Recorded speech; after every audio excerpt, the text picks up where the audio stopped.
নমস্কার বন্ধুরা, রুম্পার হেসেলে তোমাদের সকলকে স্বাগত জানাই। আমি আবার একটি নতুন রেসিপি নিয়ে চলে এসেছি। আমার আজকের রেসিপি হচ্ছে কুমড়ো দিয়ে চিংড়ি মাছ আলু দিয়ে রসা। তাই এই রেসিপিটি খেতে প্রচণ্ড দুর্দান্ত ভালো হয়। তোমরা অবশ্যই আমি কিভাবে করি সেটা দেখে তোমরা বাড়িতে অবশ্যই একবার ট্রাই করে দেখবে, তোমাদেরও আশা করব ভালো লাগবে। তাহলে চলো দেখে নেওয়া যাক আমার এই আজকের রেসিপি, আলু কুমড়ো চিংড়ি মাছ দিয়ে রসা। দেখো, কড়াই আমি গ্যাস ধরিয়ে বসিয়ে দিয়েছি, তেল দিয়ে দিয়েছি সর্ষের তেল। সবার প্রথমে আমি চিংড়ি মাছটা ভেজে তুলে নেব। তো এটা সর্ষের তেল দিয়েই করবে, সর্ষের তেল দিয়ে করলে খেতে ভীষণই সুস্বাদু হয়। প্রথমে আমি চিংড়ি মাছগুলোকে ভেজে তুলে নিচ্ছি।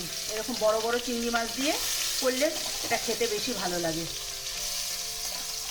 চিংড়ি মাছ আমি ভেজে তুলে নিয়েছি, বেশি লাল করে ভাজিনি, কারণ চিংড়ি মাছ বেশি ভাজলে শক্ত হয়ে যায়, খেতেও ভালো লাগে না। এবার আমি ওই তেলের মধ্যে আরেকটু তেল দিয়ে আমি এবার প্রথমে আলুগুলো ভেজে তুলে নেব। তাহলে কুমড়ো আর আলু একসাথে দিলে পরে কুমড়োটা বেশি সিদ্ধ হয়ে যাবে, গলে যাবে। এই জন্য আলুটা আগে আমি ভেজে তুলে নেবো, কারণ আলুটা একটু শক্ত হয়। দেখো বন্ধুরা, আমি আলু লাল লাল করে ভেজে তুলে নিয়েছি। এবার আমি এই তেলের মধ্যে দিয়ে দেবো ফোড়ন। ফোড়নে দিচ্ছি একটা তেজপাতা, 3টে শুকনো লঙ্কা, আর দিয়ে দিচ্ছি 5 ফোড়ন।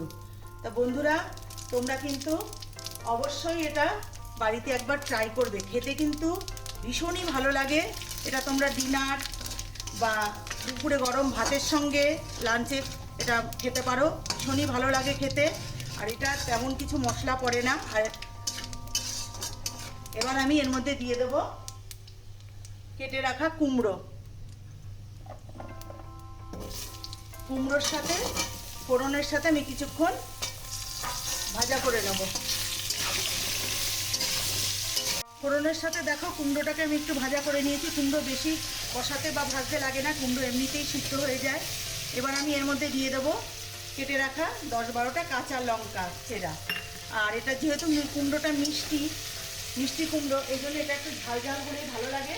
তা তোমরা যে যেরকম ঝাল পছন্দ করো সেই অনুযায়ী কাঁচা লঙ্কাটা দেবে। এবার আমি দিয়ে দেবো হলুদের গুঁড়ো, আর দেবো স্বাদ অনুযায়ী লবণ।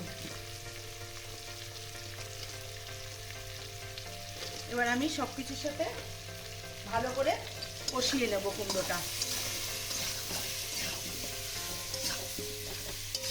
দেখো বন্ধুরা, আমার সমস্ত মশলার সাথে আমার কুমড়োটা কষানো হয়ে গেছে। এবার আমি এর মধ্যে দিয়ে দেবো ভেজে রাখা আলু আর ভেজে রাখা চিংড়ি মাছ। এবার আমি এটা একটু নাড়াচাড়া করে এবার আমি এর মধ্যে দিয়ে দেবো জল।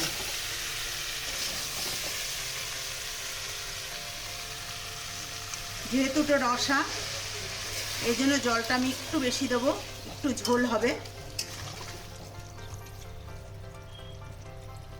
ব্যাস, এবার আমি আর জল দেবো না, ঢাকনা দিয়ে ঢেকে আমি 10 মিনিট ফুটতে দেবো।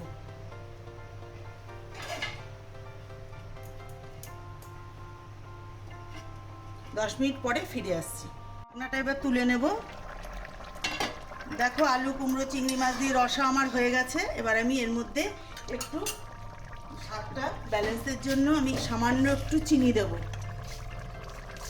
তোমরা চাইলে দিতেও পারো, নাও দিতে পারো, এটা সম্পূর্ণ অপশনাল। আমি একটু সামান্য একটু চিনি দিলাম, যেহেতু কুমড়োটা মিষ্টি তাই বেশি দিলাম না। এবার আমি ওপর থেকে দিয়ে দেবো জিরে, ধনে আর শুকনো লঙ্কা। আমি ভেজে নিয়েছিলাম, ভেজে নিয়ে গুঁড়ো করেছি, সেটাই আমি একটু দিয়ে দিলাম।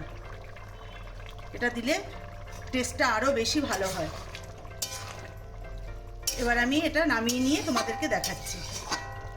বন্ধুরা, কুমড়ো চিংড়ি আলু দিয়ে রসা আমার হয়ে গেছে, নামিয়ে নিয়েছি। এবার আমি একটা পাত্রে সার্ভ করে নিয়েছি। তাহলে বন্ধুরা, তোমাদের যদি আমার এই রেসিপিটি ভালো লেগে থাকে তাহলে লাইক, শেয়ার, কমেন্টস করতে ভুলো না।